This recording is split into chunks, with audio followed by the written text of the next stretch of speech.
ನಮಸ್ಕಾರ. ಇದು ನೋಡಿ, ಇದು ಗೋಕೃಪಾಮೃತ ಬಳಸಿ ಮತ್ತು ಅದು ಸಗಣಿ ಗೊಬ್ಬರವನ್ನು ಬಳಸಿರುವಂಥ ತೊಗರಿ. ಇಲ್ಲಿ ನೋಡಿ ಈ ಥರ ಇದೆ ಸಂಪೂರ್ಣವಾಗಿ. ಇದು ಒಂದು ಸಲ ಆಲ್ರೆಡಿ ಹೂವು ಬಂದು ಎಲ್ಲ ಕಾಯಿಯಾಗಿದೆ, ಮತ್ತೆ ಹೂವು ಬಂದಿದೆ ನೋಡಿ. ಇದು ಪೂರ್ತಿ ಎಲ್ಲ ಕಡೆನೂ ಹೊಲ ತುಂಬ ಎಲ್ಲಿ ನೋಡಿದರೂ ತಾವು ಇದನ್ನು ನಿಮಗೆ ಏನು ಕಾಣಿಸುತ್ತೆ, ಹೂವು ಮತ್ತು ಕಾಯಿ ಕಾಣಿಸುತ್ತೆ.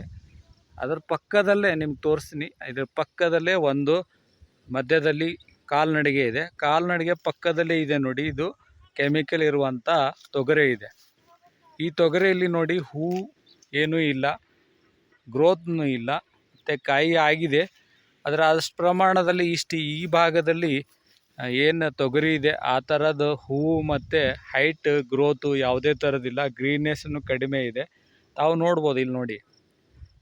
ಇದು ಈ ಸೈಡ್ ಇರುವುದು ಕೆಮಿಕಲ್ ತೊಗರೆ, ಈ ಸೈಡ್ ಇರುವುದು ಗೋಕೃಪಾಮೃತ ಮತ್ತು ಗೋ ಆಧಾರಿತ ಕೃಷಿ ಅಂತ ಬೆಳೆಸಿರುವಂಥ ತೊಗರೆ ಇದೆ. ತಾವು ನೋಡ್ಬೋದು ನೋಡಿ, ವಿಡಿಯೋದಲ್ಲಿ ತಾವು ನೋಡ್ಬೋದು ಹೈಟ್ ಯಾವ ಥರ ಇದು ಕಡಿಮೆ ಇದೆ ಕೆಮಿಕಲ್ದು, ಮತ್ತು ಹೂವು ಕಡಿಮೆ ಇದೆ.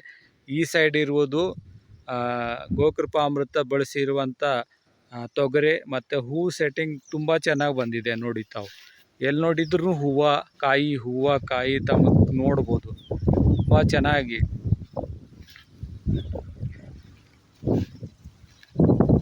ನೋಡಿ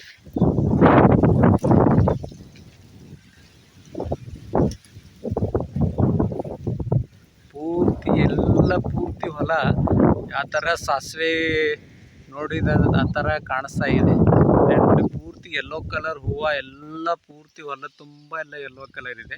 ಅದೇ ನೋಡಿ ಇದ್ರ ಪಕ್ಕದಲ್ಲಿರುವಂಥ ಕೆಮಿಕಲ್ ಕೃಷಿಯಲ್ಲಿರುವಂಥ ನೋಡಿ, ಗ್ರೋತ್ ಇಲ್ಲ, ಹೂವು ಅಷ್ಟಕ್ಕಷ್ಟೇ ಪ್ರಮಾಣದಲ್ಲಿದೆ ನೋಡಿ. ಇದು ನೋಡಿ ಗೋಕೃಪಾ ಅಮೃತದ ನಿಜವಾದ ರಿಸಲ್ಟ್.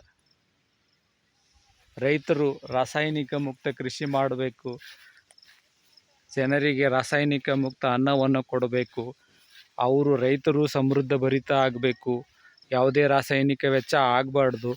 ಇಂಥದ್ದೆಲ್ಲ ತಾವು ಬೆಳೆದಿರುವಂಥ ಎಲ್ಲ ಬೆಳೆಗಳು ಯಾರು ಬಳಸ್ತಾರೆ ಗ್ರಾಹಕರು, ಅವ್ರನ್ನೂ ಆರೋಗ್ಯವಂತವಾದ ರಾಸಾಯನಿಕ ಮುಕ್ತವಾದ ಬೆಳೆಯನ್ನು ಅವರು ಎಲ್ಲ ಪಡಿಬೇಕೆಂಬ ಉದ್ದೇಶದಿಂದ ಗೋಪಾಲ್ ಭಾಯ್ ಸುತಾರಿ ಅವರು ಗೋಕೃಪಾ ಅಮೃತವನ್ನು ಕರ್ನಾಟಕದಾದ್ಯಂತ ದೇಶದ ಪೂರ್ತಿ ಎಲ್ಲ ಕಡೆನೂ ಗೋಕೃಪಾ ಅಮೃತ ಉಚಿತವಾಗಿ ಕೊಡ್ತಾರೆ ನೋಡಿ. ಪೂರ್ತಿ ಎಲ್ಲ ನೋಡಿದ್ರೆ ಎಲ್ಲೋ ಹೂವು. ಇದೇ ಪಕ್ಕದಲ್ಲಿರುವಂಥದ್ದು ಇದು ನೋಡಿ, ಕೆಮಿಕಲ್ ಮಾಡಿರುವಂಥ ತೊಗರೆ.